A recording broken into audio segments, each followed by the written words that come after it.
భగవన్నామ స్మరణకు మించిన సాధన మరొకటి లేదని శాస్త్రాలు చెబుతున్నాయి.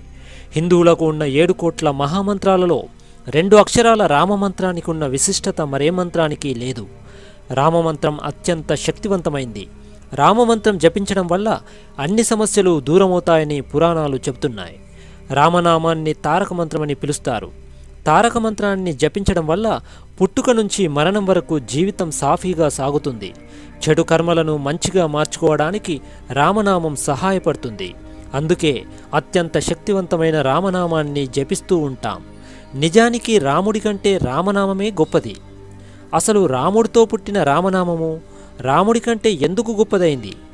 అంతటి మహిమాన్విత శక్తి కలిగిన రామనామం విశిష్టత మరియు రామనామం గొప్పదనం ఇప్పుడు తెలుసుకుందాం. తారక మంత్రంగా పిలిచే రామమంత్రము 2 మహామంత్రాల నుంచి పుట్టింది. ఓం నమో నారాయణాయ అనే అష్టాక్షరి మంత్రంలో రా అనే అక్షరము జీవాక్షరం.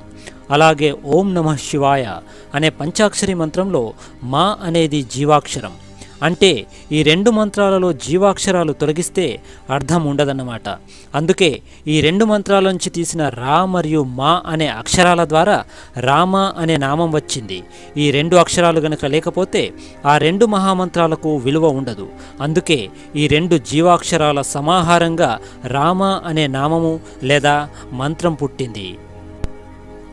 ఓం నమో నారాయణలో రా, ఓం నమః శివాయలో మా అనేవి జీవాక్షరాలు.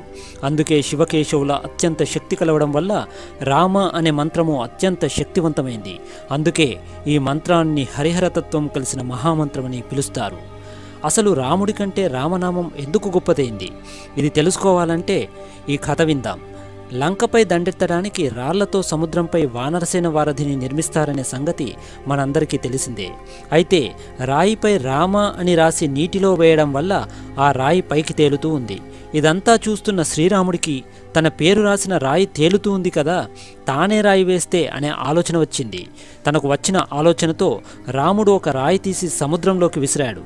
కానీ ఆ రాయి సముద్రంలో మునిగిపోయింది. అప్పుడు రాముడు ఆశ్చర్యపోయాడు. తాను వేసిన రాయి మునిగిపోవడంతో రాముడు వెంటనే తన పక్కన ఉన్న హనుమంతుడిని అడిగాడు. అప్పుడు హనుమంతుడు, రామ అనే మంత్రం రాసిన రాళ్లే పైకి తేలుతాయి, మీరు వేసిన రాయిపై రామనామం లేదు కదా, అందుకే మునిగిపోయింది అని హనుమంతుడు వివరించాడు. ఇలా రాముడి కంటే రామనామం ఎంతో బలమైంది, శక్తివంతమైంది మరియు విశిష్టమైనదని భావించడం మొదలుపెట్టారు. రామ అనే మంత్రంలో రా, ఆ మరియు మా అనే అక్షరాలున్నాయి. రా అంటే అగ్ని, ఆ అంటే సూర్యుడు, మా అంటే చంద్రుడు అని అర్థం. అంటే రామ అనే మంత్రంలో ఈ లోకానికి మూలమైన 3 శక్తులున్నాయని తెలుస్తుంది. రామ అనే పలికేటప్పుడు రా అనే అక్షరాన్ని నోరు తెరుచుకొని మనలోని పాపాలన్నీ బయటకు వచ్చి అగ్నికి ఆహుతవుతాయి. అలాగే మా అక్షరం పలికేటప్పుడు నోరు మూసుకొని బయటి పాపాలని మనలోకి ప్రవేశించవని వివరిస్తుంది. రామ రామ రామ అని 3 సార్లు జపం చేస్తే విష్ణు సహస్రనామం చేసినంత ఫలితం లభిస్తుంది. శ్రీరామ జయరామ జయ జయ రామ అనే 13 అక్షరాల నామమంత్రం. ఈ మంత్రాన్ని జపించడం వల్ల విశేష పుణ్యం లభిస్తుంది. సమర్థ రామదాసు ఈ మంత్రాన్ని 13 కోట్ల సార్లు జపించి రాముడి ప్రత్యక్ష దర్శనం పొందాడని పురాణాలు చెబుతున్నాయి. కాబట్టి ఈ నామజపం మంచి ఫలితాన్నిస్తుంది.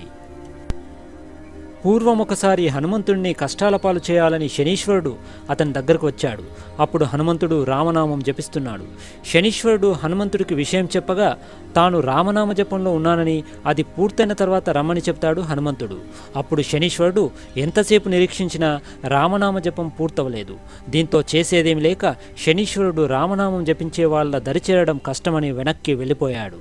కాబట్టి రామనామాన్ని జపించే వాళ్లకు శని బాధలు ఉండవు. మహిమాన్వితమైన 2 అక్షరాల రామనామానికి అంతటి విశిష్టత ఉంది గనకే రాముడి కంటే రామనామము గొప్పదని భావిస్తారు.